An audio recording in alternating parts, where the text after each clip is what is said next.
then the people recognize that the violations are there, and the people will come, even if not to your position, they will take that position because it becomes obvious. The only reason why people keep getting away with this crap is because the masses of the people are uninformed. People who have it, who are dirty, cover it up. People who discover it and complain, keep it in news circles of friends. Do you understand what I'm saying to you? Yeah, you already know that. But that's you know this old saying, this is a fly leg in the suit is sport. You got a Moorish science temple. Are you representing a Moorish science movement? And you're not executing proper government. Then it's a fly leg in a suit, it's sport. Yeah. The temple is, you're moving in sport. You're not in that de jure capacity, you're in a de facto capacity. Yes. So if you're in a de facto capacity, you can't open your mouth to say that you have a legitimate standing. I'm saying this redundantly. If I see something that I condemn, I would then take something and put it in its place. Identify it and take the counter argument and publish it.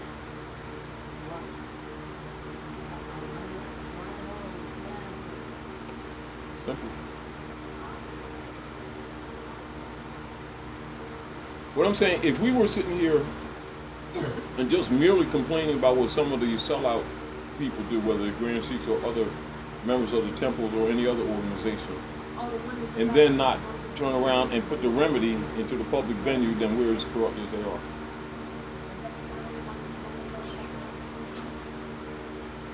That's what I'm saying. Put it in writing, publish it. That would, yeah, put it in the bag or something. You understand what I'm saying to you? As an example, years ago, when I saw them that they had tampered with their documents, even relative to the letter that Noble Ali commanded to be read that they don't read, I put that letter in the press. I published it in the newspapers years ago. They was mad at me for it, but I published it. I didn't sit around and keep debating with people. I published it. You know, and it's out there. It's there. Now, how a person deals with it or not, I can't argue that because I'm not sitting around arguing with people. And I'm not sitting around arguing with the Grand Sheiks or anyone else. I published it. I came up with something, but I'm not going to say it right now. I'm going to discuss it with the Grand Sheik right here, the son right here, and I'm gonna see what his output be, and then I'm gonna see when we get together, maybe like 10,000 more science. You already know it ain't gonna happen. Why are you gonna do that? That possibly could happen. No. Why are you going to do that? You already set a goal that you already know yourself will be met, which is unfair and it's ducking. No, stop. I'm not going to say. No, I'm not going to say not even it don't have to be a public meeting, Ty. Let's back up. No. It could be through the internet, anything, Ty. It could be through the phone. Yes and no. Yes and no. You know, it's sort of like, it's like saying, Newark, like what's in here that I did about 25 years ago, right? This part where this divine constitution and bylaws that you have here, this copy I got from Grand Sheikh Hamid Il, who was the last of the Grand Sheiks who walked with Prophet Noble Ali, who gave me his personal one off the wall, which this is a copy of, including the Moorish Holy Temple of Science, Circle 7, which we copied. And I had an original copy of the bylaws for the Moorish Science Temple of America and the Moorish Holy Temple of Science in one book, which means both orders were operating at the same time. One didn't disappear and the other take its place. They were both in operation. No, I'm just telling you what I had. I had the Constitution and bylaws for the Moorish Holy Temple of Science and the Moorish Science Temple of America on the cover. Both institutions with the general concept that most people are operating with right now, you already know it, is that when the name Moorish Science Temple of America was adopted, that the name Moorish Holy Temple of Science disappeared. Not true. It's true as far as what was functioning, what was placed before the people later on. But the bylaws had both names on the title, on the cover. And it said Moorish Holy Temple of Science and Moorish Science Temple of America, which means they were both still functioning and operating. But yet they still came under the Moorish Divine National Movement. No, it's not what I said. I said, let's get this clear. Bylaws for the Moorish Holy Temple of Science and the Moorish Science Temple of America together in one book, which also listed all of the grants Muhammad gave me. Logically, I read it and I immediately picked up this, that the original said part and parcel in Act 4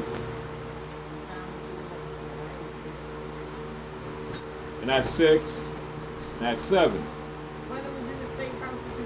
And it was changed in each one of them.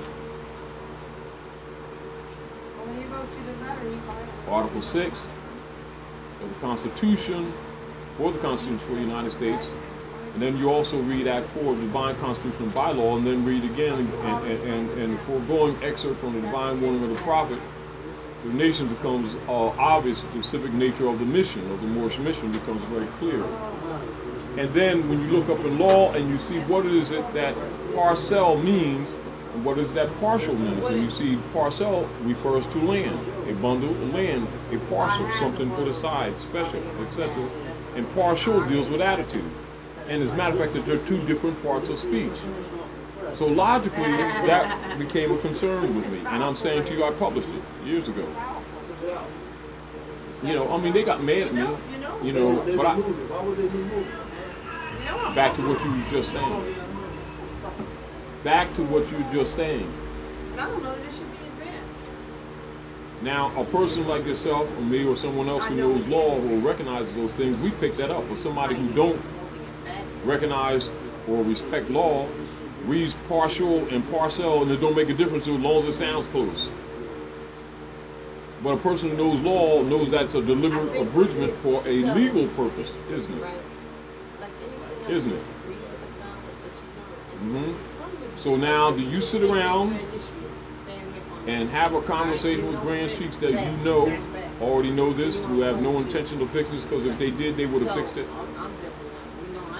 Or do you take it to the people about their birthright, their government, their movement, etc., and simply expose it, and then let them discuss it if they want to discuss it? Because now they're forced to, because now the people know, now it's controversial. You understand what I'm saying? Because if you, see, this is what happens, and Noah, look at this. What happens in general, like, say for instance, our investment and our people's investment relative to, say, some kind of fund, and you discover about what Madoff is doing, as an example, and then you say, I'm going to call a meeting with the board of directors and see what they are going to agree to do about this, right? And as soon as you go to them, that gives them all the